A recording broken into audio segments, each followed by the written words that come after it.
Hi, I am Megan Van Mater Davidson, and I am affected by Leber's hereditary optic neuropathy, or LHON. So, LHON causes loss of central vision in both eyes, and that loss of central vision is due to sickness in your optic nerve. Your eyes are healthy, your brain is healthy, but your optic nerve has areas that do not work.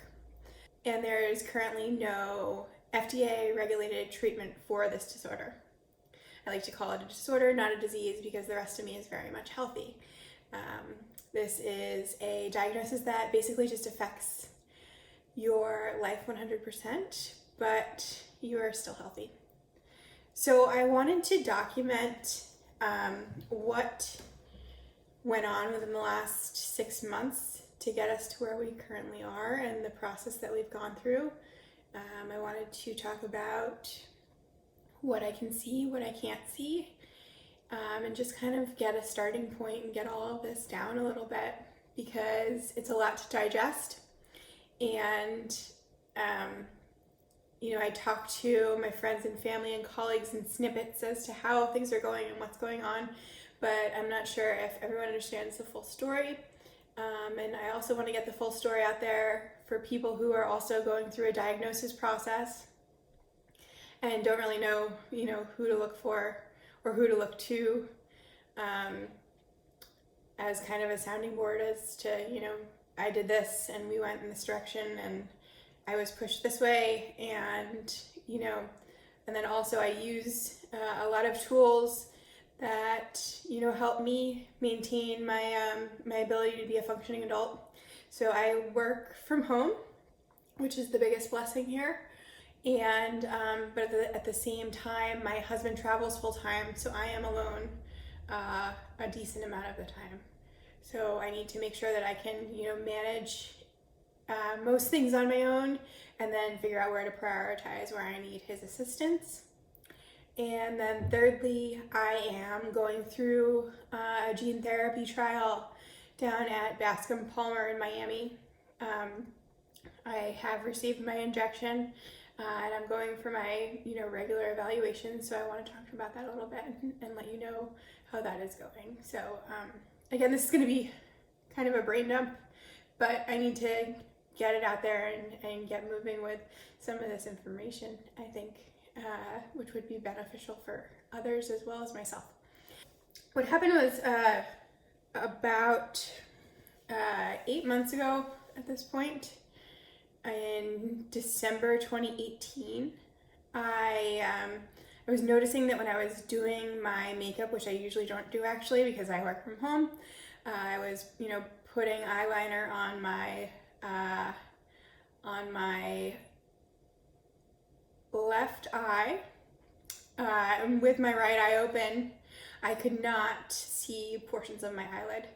And I was like, that's a little weird. It's probably just time for some new contacts. Let's get that together. We need, I need to be able to drive in the snow and ski this winter. And, it was a very selfish moment of just, let's make sure that my contacts are up to par. So I went to the ophthalmologist. The ophthalmologist saw me and started doing the eye checks, and I could not see the big E on the wall with my right eye. So that big E is about the size of a kitchen cabinet, and she kind of said, all right, so you have loss of central vision. Let's do some next steps. So the next day we went to a retinal specialist. The retinal specialist did, a gamut of tests in my eyes, and he basically said, your eyes look really, really healthy. So let's go to a neuro-ophthalmologist. So the neuro-ophthalmologist did more and more and more and more tests, and he kind of said, I'm seeing some things, but I'm not sure what, and it could be a couple different things, but let's get an MRI. So the MRI showed inflammation of the right optic nerve. And from there, he pushed me to the UCSF MS Center. So I am currently living in San Francisco, So I was able to get an appointment at the UCSF MS Center, which is one of the best in the country for MS, and was able to get in there within the month, I believe. So that was pretty quick. I'm actually going to do another session where I kind of deep dive into the timeline here, because timeline is pretty intense, and I think for those who are also affected or possibly affected and trying to get a diagnosis, you need to, be as proactive as possible, and you're your only advocate. So I get into the UCSF MS Center, have a session with them to evaluate my vision, and they say, okay, this could possibly be an MS spike, but we don't know. So let's prescribe you with some high-dose steroids. Luckily, those steroids were orally taken outpatient. However, it was 1,250 milligrams of steroids of prednisone a day for 5 days, with a taper for a month down after that. So that's pretty heavy.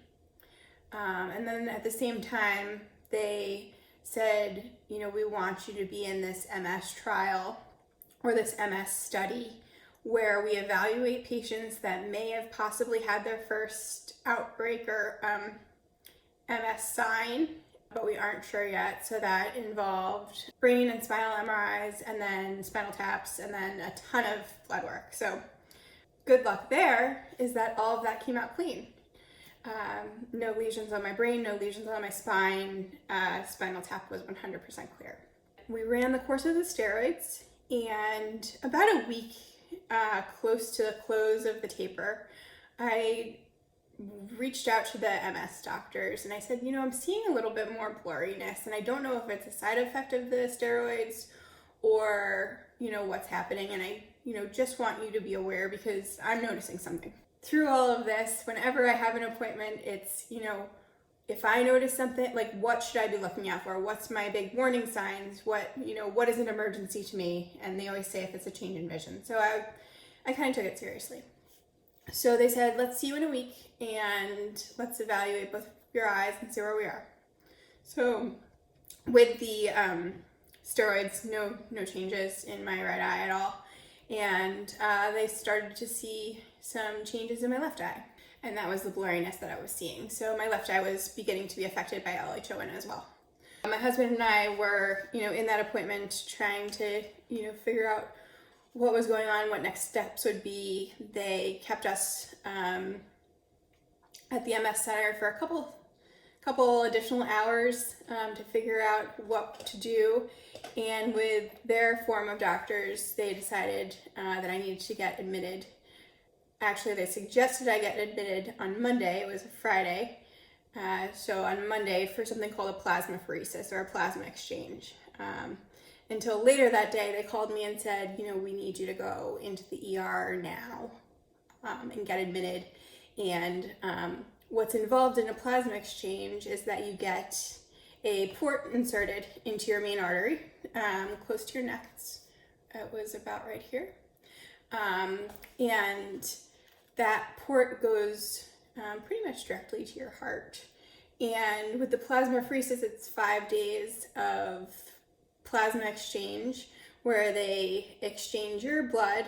They swap out your white blood cells with donated white blood cells and try and clean out, anything that could be making you sick if this was an immunotherapy issue.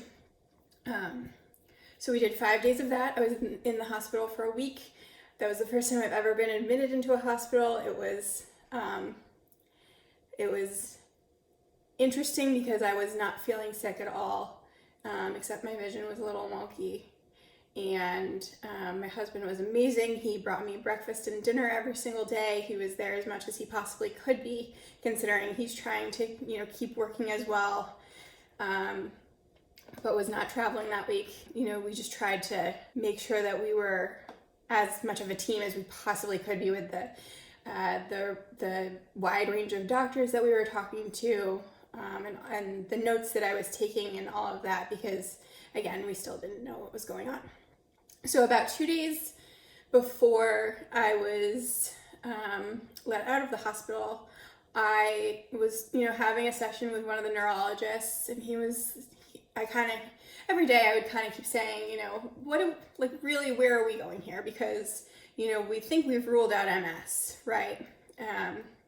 And we think we've ruled out a lot of different things. So what is kind of left? And they said, well, it could be this thing called LHON, or Leber's hereditary optic neuropathy, which we really hope you do not have, which I hope they never said that, but they said, we hope you do not have that, because we can treat MS and we can treat a lot of the immunotherapy diseases, but with LHON, there's really nothing that you can do.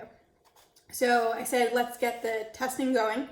The testing is very expensive if you don't get approval by insurance, and the approval by insurance is a lot of jumping through hoops and making sure that you check all of the boxes and making sure that you have proof that everything else has already been eliminated. So we did all of that over the course of however many months. So I was able to get testing done through Athena Diagnostics. You basically send out your blood to them, they test it, they give your doctor a call, and then go from there. So I got a call back from this hospital stay for the plasmapheresis was the week of Valentine's Day, so mid-February. And then I finally got a call back with my diagnosis of the gene mutation of 17788, which is Leber's hereditary optic neuropathy, on March 27th. So there was a lot of drawn out waiting that went on there.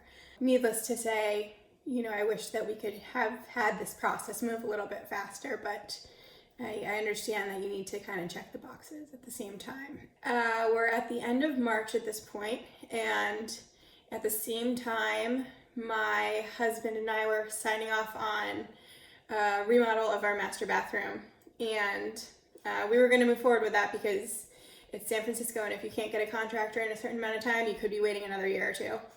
So we were able to get a contractor. During this, I said to my husband, I don't think I'm going to live through a remodel while working from home, while managing the dog, with people in the house, and managing the dust and chaos. So I'm going to move home to New Jersey for a couple months while this is going on. And he kind of said, yeah, that's probably, a smart idea. The house is going to be a mess.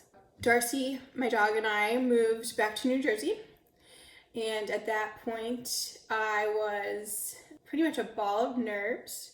I had back pain throughout my upper back and my lower back, which caused nerve pain, in my arms, in my neck, sciatica pain all the way down both of my legs, and needed to sign up for PT while I was in New Jersey. So we did that. We did a couple months of PT while we were there. And we ate some good food and got some love, and my body got strong. But at the same time, I kind of said, I need a neuro-ophthalmologist on the East Coast because, trying to contact somebody on the West Coast, if something else were to happen, where I had that other scare of, losing my left eye, I need somebody. So I found Dr. Mark Dinkin at Cornell. I saw Dr. Mark Dinkin on May 15th. And he said, yeah, you look like classic Leber's, still in the acute phase, still calming down, still trying to find out where you're going to land. And he said, I need you to think about some gene therapy. So I said, yes. There's really no other option but kind of giving up and saying that you're going to have vision loss. So he tried to get me into a gene therapy trial that was taking place at Wills Hospital in Philadelphia, but then also had some outshoots at other hospitals across the U.S. So I was really interested. Got a call back from him about a week later. They said, unfortunately, it is closed, and all of the participants, have been taken. So he said, but there is another one in Miami with Dr. John Guy at Bascom Palmer, and this one is a little bit different and a little bit better. It's not funded by a pharmaceutical company. It's funded directly from the FDA. And the virus that they inject you with, which manipulates your genes and your mitochondria, is a little bit stronger and just different.